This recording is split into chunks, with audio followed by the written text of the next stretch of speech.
नमस्कार दोस्तों, स्वागत है आपका स्टडी फॉर सिविल सर्विसेज में। यूपी ट्रिपल एससी पीटी की तैयारी कर रहे हैं तो फ्री वाला हमारा टेलीग्राम जरूर ज्वाइन कर लीजिएगा, जिसका कि पूरा नाम है UP triple SC PET by study for civil services, यानी कि @UP triple SC PET by study for civil services, बिना किसी स्पेस के, ना कोई अंडरस्कोर है। लगातार उसमें यूपी ट्रिपल एससी पीईटी से जो सिलेबस है जितनी भी, उसको पिक्स के फॉर्म में दे रहे हैं, बिल्कुल शॉर्ट पिक्स है। उतना अगर आप जो है कर लेंगे, काफी कुछ जो जितना भी पीटी में जीएसजी के करंट अफेयर है, सारी जो है हम लोगों की तैयारी हो जाएगी।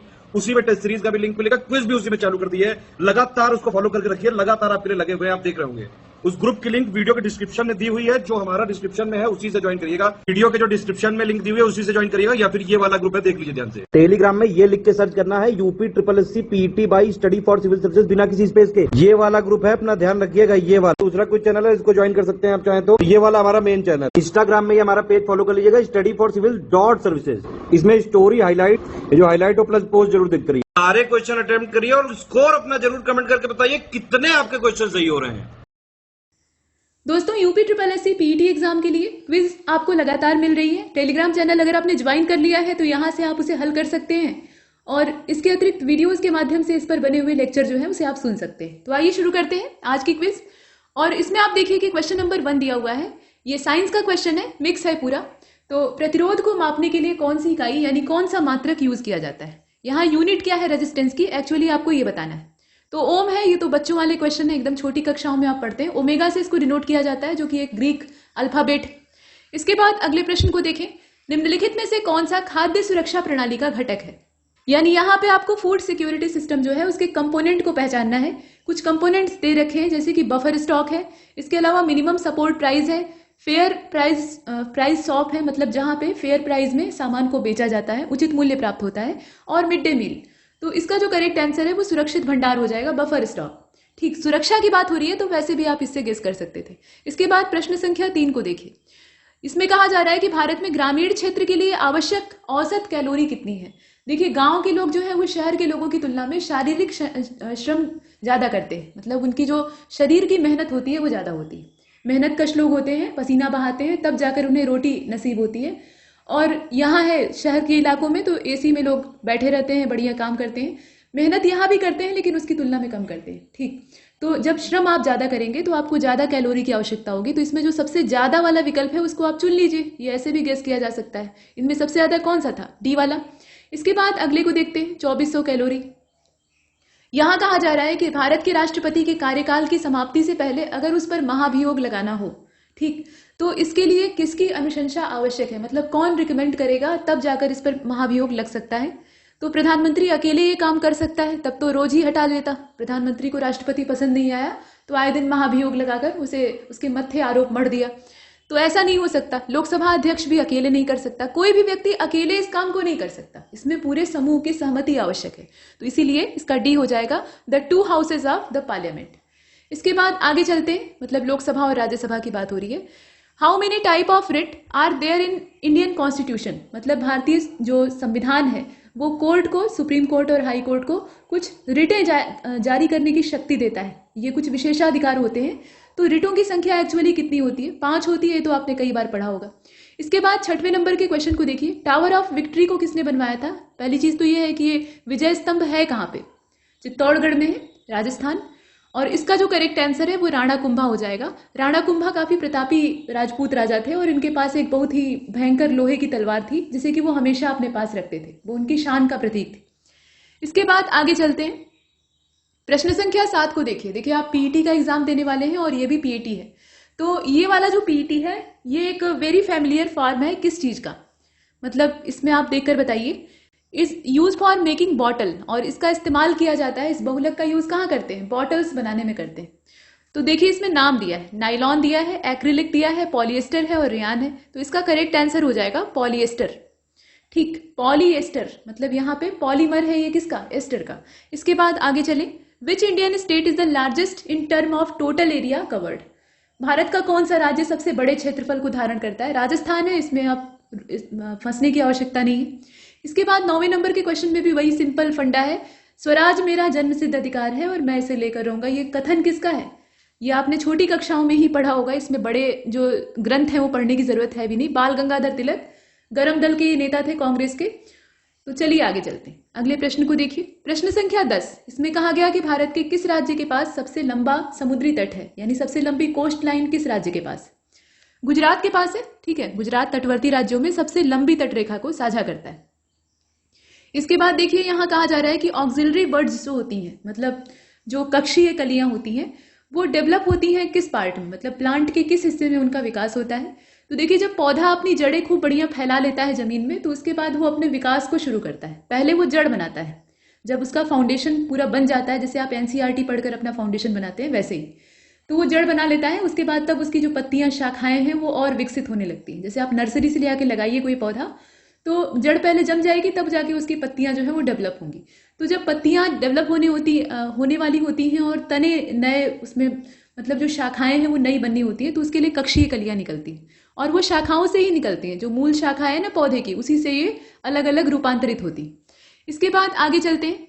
देखिए प्रश्न संख्या 12, यहां कहा गया कि वो प्रपोज 5 किंगडम क्लासिफिकेशन, मतलब 5 जगत वर्गीकरण वाला जो सिद्धांत था, उसका प्रस्ताव किसने दिया था? तो ये R.H. विटेकर के द्वारा दिया गया था। इनका नाम आप याद रखिएगा, Whittaker. Next question number 13, Galileo का गिरता शरीर का नियम। शरीर गिर रहा है, कैसे गिर रहा है? जड़त्व के कारण गिर रहा है, क्योंकि उसमें पैर जो है वो जड़ता में है, यानी जड़त्व की अवस्था में है, और ऊपर की जो बॉडी है वो गतिमान हो गई, तो आदमी गिर गया, लुढ़क गया, ऐसा। तो यहाँ ये किससे सिमिलरिटी रखता है? न्यूटन के पहले नियम से, मतलब इसी को हम लोग न्यूटन के पहले नियम अर्थात जड़त्व के नियम के तौर पे देखते हैं। ठीक, कोई भी वस्तु अगर जड़त्व की अवस्था में है तो वो उसी अवस्था में रहना चाहेगी जब तक कि उस पर कोई बाह्य बल न लगाया जाए। आगे बढ़ते हैं, प्रश्न संख्या 14 को देखिए। यहाँ कहा गया कि सिटीजन एंड सोसाइटी नाम की जो पुस्तक है उसके लेखक कौन? तो इसके लेखक हैं हामिद अंसारी जी, जो कि हमारे पूर्व उपराष्ट्रपति महोदय थे। इसके बाद आगे चलते हैं, मतलब वेंकैया नायडू के पूर्ववर्ती। इसके बाद 15वें नंबर के क्वेश्चन को देखिए। टोडरमल ये राजस्व अधिकारी थे मुगल काल में, लेकिन किस मुगल शासक के राजस्व अधिकारी थे? राजस्व मंत्री उस समय होता था, और अभी ये एडमिनिस्ट्रेटर के तौर पे काम करते थे। तो अकबर के समय में थे। टोडरमल की जो पद्धतियां थी उसे आप देखते हैं। ठीक, आगे चलते हैं, अगले प्रश्न को देखिए। 16वां, gravitational force is maximum in which of the following place. पृथ्वी पर गुरुत्वाकर्षण बल की मात्रा कहां पर सर्वाधिक होती है? यहां पर सार्वत्रिक गुरुत्वाकर्षण नियतांक की बात नहीं हो रही है, मतलब कैपिटल जी की बात हम नहीं कर रहे हैं, हम बात कर रहे हैं स्मॉल जी की। तो आप बताइए इसमें से कौन सा होगा, देख लीजिए। और एक कॉमन चीज है इसमें, मतलब बेसिक जो फंडा है कि हमारी अर्थ एक इलिप्टिकल या इलिप्टिकल कम कहें जियोइड शेप की है। ठीक, अब इसका जो शेप है, इसमें मान लीजिए ये केंद्र है, तो ये इक्वेटर आपने खींच लिया। आप देखिए केंद्र से यहां तक की जो दूरी है वो यहाँ ज्यादा है, ध्रुवों पर ये चपटी है, तो वहां दूरी घट जाती है, मतलब वहां की जो रेडियस है वो बीच से कम होती है। तो जब केंद्र से आप ज्यादा नजदीक होंगे तब आपको ग्रेविटेशन ज्यादा महसूस होगा। ठीक है, केंद्र ही तो ग्रेविटेशनल फोर्स या जो मैग्नेटिक फील्ड है उसका जन्मदाता है। हमारे जो अर्थ की कोर है उसका जो आउटर लेयर है वो कैसा है? लिक्विड जेली वाली फॉर्मेट में है, और वो लिक्विड बहुत तेजी से घूम रहा है, तीव्र गति से पृथ्वी के घूर्णन के साथ वो घूम रहा है, और घूमने की वजह से इलेक्ट्रोमैग्नेटिक जो वेव्स हैं वो जनरेट होती है, मतलब मैग्नेटिक फील्ड जो अर्थ के चारों ओर है वो जनरेट होता है, जो कि सूर्य के कॉस्मिक रेडिएशन से हमारी रक्षा करता है। तो कोर जो है वो घूमती है बाहर से, अंदर वाला हिस्सा तो ठोस है। ठीक है, तो वो कोर वाला जो एरिया है वहीं से ग्रेविटेशन जन्म लेता है, तो ध्रुवों के पास सबसे ज्यादा इसे महसूस करेंगे। ठीक, तो इसका करेक्ट आंसर क्या होगा? डी वाला। इसके बाद आगे चलते हैं, प्रश्न संख्या 17 को देखिएगा। रोवर्स कप, रोवर्स कप जो है ये एसोसिएट किया जाता है, मतलब इसका संबंध किस खेल से है ये आपको कुल मिलाकर बताना है। अभी ओलंपिक चल रहे हैं तो खेल से जुड़े हुए प्रश्न भर भर के पूछे जा सकते हैं। तो इसमें जो इसका करेक्ट आंसर है वो फुटबॉल हो जाएगा। रोवर्स कप का जो संबंध है वो किससे? फुटबॉल से। इसके बाद देखिए अगले प्रश्न को, इसमें पूछा जा रहा है कि कौन से वृक्ष ऐसे होते हैं जो कि साल में एक बार अपनी पत्तियां गिराकर फिर नए कपड़े पहन लेते हैं। ठीक, तो इसमें आप बताइए उनका प्रकार। यहाँ डेसिडुअस ट्रीज, मतलब जो पर्णपाती वृक्ष हैं वो दिए हुए हैं, शंकुधारी दिए हुए हैं, और एवरीग्रीन भी दिए हुए हैं, और इसके साथ ये भी दिया हुआ है, डी वाले ऑप्शन को देखें, कि बोथ डेसिडुअस एंड कोनिफेरस, मतलब जो कोन वाले शंकुधारी वृक्ष होते हैं वो भी ऐसा करते हैं। तो देखिए ये कॉमन एक बार पत्तियां गिराने वाला जो कॉन्सेप्ट है ये पर्णपाती में ही दिखाई देता है। ठीक, पर्णपाती में ही होता है, वो साल में एक बार खास मौसम जब उन्हें दिखाई देता है, खासतौर पे ये अपने जल संरक्षण और अपने भोजन को बचाने के लिए ऐसा करते हैं। चलिए आगे देखते हैं। यहाँ कहा गया कि निम्नलिखित में से कौन सी धातु, जिसे कि यहाँ पर उसके सिंबल से डिनोट किया गया है, पीरियोडिक टेबल में आप जो एलिमेंट्स हैं उनके सिंबल देखते हैं, तो वह बल्ब के सामान्य बल्ब जो एडिशन वाला बल्ब है उसमें फिलामेंट के तौर पे यूज होता है। आजकल तो फिलामेंट वाला बल्ब कम ही दिखता है, लोगों को बिजली बचानी है तो एलईडी इस्तेमाल करते हैं। तो ये टंगस्टन है, ठीक है। ये टंगस्टन ही क्यों यूज किया जाता है कि ये भी बात है, तो इसकी ताप धारण क्षमता बहुत ज्यादा होती है, ये आसानी से मेल्ट डाउन नहीं होता है, ठीक है। इसीलिए स्टील में टंगस्टन आप मिक्स कर दीजिए तो ऐसी धातु तैयार होगी जो कि आसानी से पिघलेगी नहीं, उच्च तापमान को भी झेल लेगी। टंगस्टन स्टील उसको कहा जाता है। चलिए आगे चलते हैं। और हाँ, इसको डब्ल्यू से डिनोट करते हैं। इसका जो असली नाम है वो वॉल्फ्राम है और इसे हम लोग आम बोलचाल में टंगस्टन कहते हैं। आगे बढ़ते हैं। प्रश्न संख्या 20 को देखिए। वेदों की ओर लौटो। तो जब पुनर्जागरण का समय भारत में चल रहा था उस समय ये नारा किसने दिया था? आर्य समाज यानी दयानंद सरस्वती, ठीक। आगे बढ़ते हैं। प्रश्न संख्या 21 को देखिए। हिंदी है और इसमें पूछा जा रहा है पर्यायवाची। तो सोना अर्थात स्वर्ण का पर्यायवाची आपको बताना है। अब इसमें कुछ दिए हुए हैं, जैसे पन्नग है, ललित है, चित्ताकर्षक है और जात रूप है। पन्नग जो है वो सर्प को कहा जाता है, मणिधारी जो सर्प होता है उसको कहते हैं। ललित मतलब देखने में अच्छा लगे, लालित्यपूर्ण हो। और चित्ताकर्षक जो चित्त को अच्छा लगे यानी मन को भाए, मन भावन आप कह सकते हैं।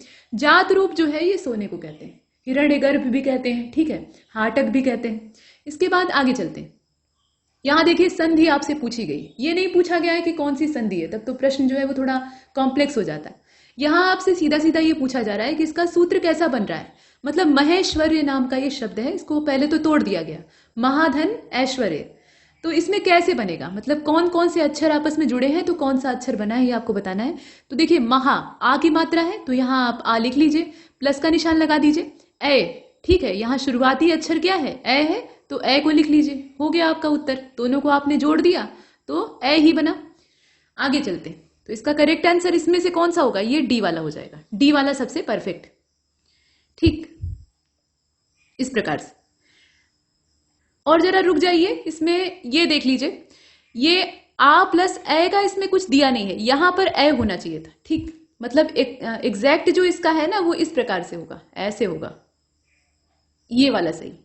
यहां छोटी मतलब ए दिया हुआ है, ए नहीं दिया है, ये वाला इसका सही है, इसको याद रखिएगा। इसके बाद आगे चलते हैं। प्रश्न संख्या 23 को देखिए। सही वर्तनी आपको बतानी है। तो षष्ठम दिया है, अलग अलग ढंग से षष्ठ लिखा है, षष्ठ लिखा है, कहीं ठ लगाया है, कहीं ट लगाया है। तो असल में षष्ठम होता है और म के साथ हलंत लगता है, मतलब उसका जल्दी से उच्चारण करते हैं।